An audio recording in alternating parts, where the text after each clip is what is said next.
me lembro do dia exato agora, mas no ano de 1948, foi assinado na ONU o decreto que criava um país. O país nasceu em um dia. Então, antes dessa data não existia. Depois dessa assinatura passou a ser oficializado. Nasceu um país em um dia só, como cumprimento da profecia de Isaías. E, inclusive até um brasileiro participa aí da assinatura desse documento. Quando Cristo nos descreve o clímax que antecede a sua volta, ele nos diz que seria semelhante aos dias de Noé. Olha só as características que Cristo dá aos dias que antecedem a sua volta. Mateus 24, 36 ao 39. Mas daquele dia e hora ninguém sabe, nem os anjos do céu, mas unicamente meu Pai. E como foi nos dias de Noé, assim será também a vinda do Filho do Homem. Porquanto, assim como nos dias anteriores ao dilúvio, comiam, bebiam, casavam e davam-se em casamento, até o dia em que Noé entrou na arca, e não o perceberam, até que veio o dilúvio e os levou a todos. Assim será também a vinda do Filho do Homem.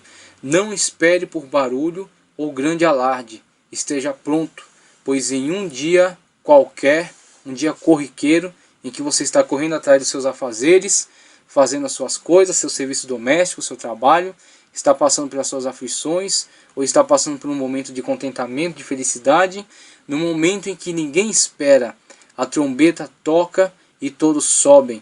E se você estiver pronto, você também vai.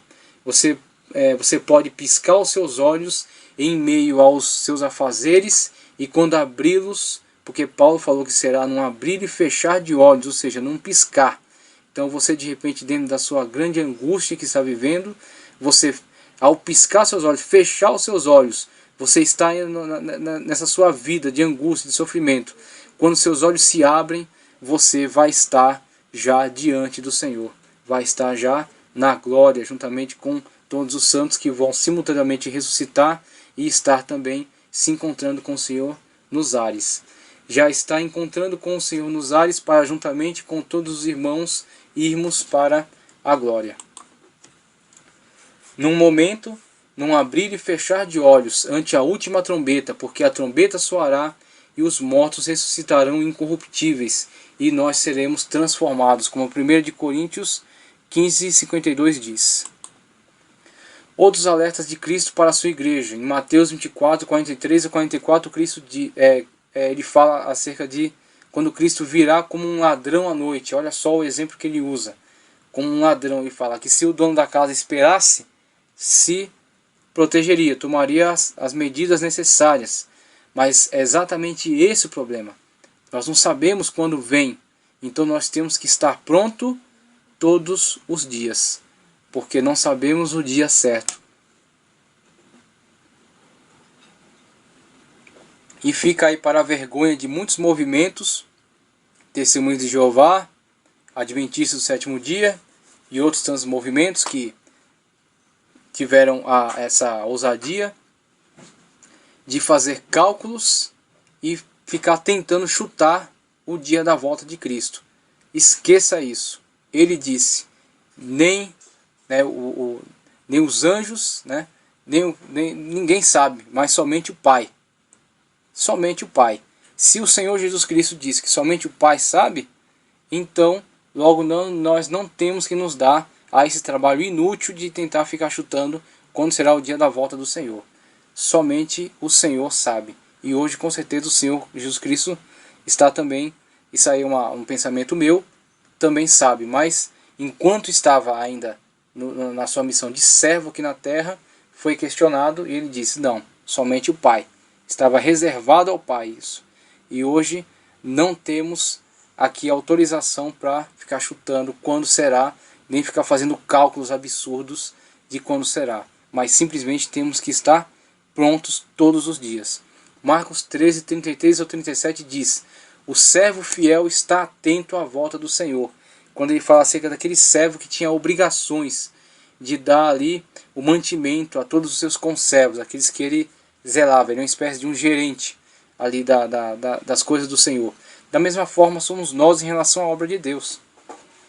Nós temos que gerenciar a nossa vida, temos que gerenciar a nossa salvação. Temos que estar alerta, porque a qualquer momento o Senhor vai voltar e vai cobrar de nós aquilo que tem nos entregue. Mateus 25, 1 ao 13, a parábola das 10 virgens, 5 prudentes e 5 loucas. Todas tinham azeite, todas tinham convite, estavam convidadas para a festa, mas somente 5 tinham reserva. Será que você tem mantido reserva de fé? Será que você tem mantido reserva de esperança para que, tardando o Senhor, você esteja pronto ainda assim para o grande dia, o dia do seu chamado? Mateus 25, 14 ao 30, a parábola dos 10 talentos. É aí onde o Senhor entrega talentos diferenciados, mas vai cobrar de todos. Então mesmo aquele que tiver um talento só, tem que empregá-lo na obra, para que quando o Senhor vier, possa receber recompensa. Jesus descreve o quadro histórico de nossa época. Mateus 24, por exemplo, Jesus respondendo disse-lhes: acautelai-vos que ninguém vos engane, porque muitos virão em meu nome dizendo: eu sou o Cristo, e enganarão a muitos. Só para citar 2 casos, dentre muitos que existiram e existem, temos o chamado Juan Carlos e o brasileiro que se intitula Henrique Cristo. São exemplos da manifestação deste espírito que está em combate contra a realidade da volta do Senhor. E para ridicularizá-la, inspira tais personagens a se auto-intitularem como o Cristo. Em verdade, podemos ver o cumprimento das profecias. Então, não pense que é simplesmente algo de comédia, algo de engraçado, a manifestação desses personagens. Esse Juan Carlos, mais presente aí na América Latina, e o cidadão que se diz o Henrique Cristo. Não há nada de engraçado nisso. Isso é uma chacota, isso é uma blasfêmia, isso é uma provocação do espírito do anticristo em relação a esta grande verdade, a verdade da volta do Senhor, a verdade do arrebatamento. Eles fazem isso para que as pessoas estejam distraídas com ele e passem a desvalorizar as pregações com relação a isso. Então é mais uma manifestação do anticristo. E ouvireis de guerras e de rumores de guerras. Olhai, não vos assustei, porque é mister que isso tudo aconteça, mas ainda não é o fim. A guerra que Cristo descreve aqui assume uma característica diversa das guerras que foram travadas no passado, pois por isso o seu caráter escatológico, por causa da diferença essa modalidade de guerra anunciada profeticamente por Cristo, das guerras que foram se sucedendo ao longo da história. Então, guerras e rumores de guerras, Cristo diz. Preste atenção. As guerras não são eventos terríveis para todas as pessoas. Existem classes que lucram com a destruição das guerras. Por exemplo, as indústrias armamentícias. Por isso, logo ao final de uma guerra, logo eles lançam os rumores de uma nova guerra. Por isso que Cristo diz: ouvireis de guerras e rumores de guerras. Então esse é o caráter diabólico dessas guerras que Cristo nos descreve como um dos sinais do fim dos tempos. Então existe uma classe dominante, uma classe econômica por trás dos governos que estabelecem inclusive esses movimentos de guerras. Estabelecem inclusive as deixas, os pretextos para as guerras, porque lucram extraordinariamente com elas. Então, quando ouvimos falar de guerras, há uma guerra, o noticiário dá as motivações dessa guerra. Diz assim, é o combate ao terrorismo. Só que dentro desse noticiário que é apresentado, e a gente volta àquele exemplo do Windows, existe a tela da frente, existe um comando por trás disso. Então, quer dizer, o noticiário te dá um fato, te dá uma motivação para aquele acontecimento. A guerra ao terrorismo. Só que por trás desse evento da guerra ao terrorismo, existe a lucratividade extraordinária das indústrias que produzem armamentos para cada guerra, por exemplo. Existe, por exemplo, as empresas petrolíferas que estão interessadas nos campos de petróleo do Iraque.